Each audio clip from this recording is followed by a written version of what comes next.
Hi guys, welcome back to my channel. Premier ലീഗിൽ നടന്ന Arsenal versus Aston villa മത്സരം 2-2 എന്ന ഗോൾ സ്കോറിൽ സമനിലയിൽ അവസാനിച്ച ഈ ഒരു മത്സരത്തോടുകൂടി 44 പോയിന്റുമായിട്ട് രണ്ടാം സ്ഥാനത്താണ് തുടർന്നുകൊണ്ടിരിക്കുന്നത്. ആർസണലിനെ സംബന്ധിച്ചിടത്തോളം വളരെ ഡിഫിക്കൽട്ടേറിയ ഒരു വിഷയം തന്നെയായിരിക്കും ഈ ഒരു സമനില ടോപ്പ് 4 നിലനിർത്തുക എന്നുള്ളത്.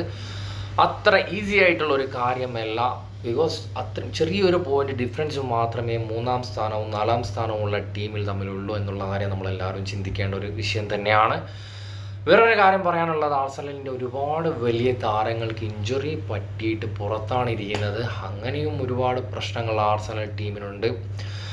ഈ ഒരു ഗെയിം പെർഫോമൻസ് വൈസ് സംസാരിക്കുകയാണെങ്കിൽ അത്യാവശ്യം നല്ലൊരു ഡീസൻറ്റ് പ്ലേ തന്നെയാണ് ആർസണലിൻ്റെ ഭാഗത്തു നിന്നാലും അതുപോലെ ആസ്റ്റൺ വില്ലയുടെ ഭാഗത്ത് നിന്നാലും കാണാൻ വേണ്ടി സാധിച്ചത്. പക്ഷേ ഫിനിഷിങ്ങിലെ ആ ഒരു പോരായ്മ നല്ലപോലെ എഫക്റ്റ് ചെയ്യുന്നു എന്ന് തന്നെയാണ് എനിക്ക് പറയാനുള്ളത്. കായ് ഹവേർട്സിനെ കൊണ്ട് ഒരിക്കലും സെൻറ്റർ ഫോർവേഡ് പൊസിഷൻ ഒരിക്കലും സക്സസ് ആവാൻ പറ്റില്ല എന്നുള്ളത് ഇപ്പോൾ നല്ല പല കളികളും തെളിയിച്ച കാര്യമാണ്. പക്ഷേ ഇപ്പോൾ നിലവിൽ ഒരുപാട് റൂമേഴ്സ് വന്നുകൊണ്ടിരിക്കുകയാണ്. അൽ ഇത്തിഹാദിൽ നിന്നും ബെൻസിമയെ കൊണ്ടുവരുന്നു എന്ന് പറഞ്ഞിട്ട് 1 വർഷത്തെ കോൺട്രാക്റ്റാണ് സംസാരിച്ചു എന്നാണ് അറിയാൻ വേണ്ടി സാധിക്കുന്നത്. ബെൻസിമ ആർസണലിലേക്ക് വരുവാണെങ്കിൽ ഒരുപാട് പ്രശ്നങ്ങൾ പരിഹരിക്കാൻ പറ്റുമെന്ന് തന്നെയാണ് എനിക്ക് പറയാനുള്ളത്.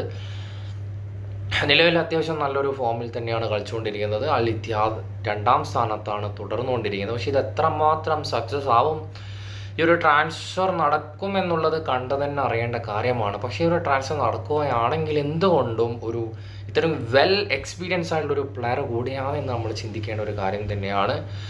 അപ്പോൾ ഗായ്സ്, നമുക്ക് കാത്തിരുന്ന് കാണാം. നിങ്ങളുടെ അഭിപ്രായം കമൻറ്റിൽ രേഖപ്പെടുത്തുക. നെക്സ്റ്റ് വീഡിയോയുമായി വീണ്ടും കാണാം.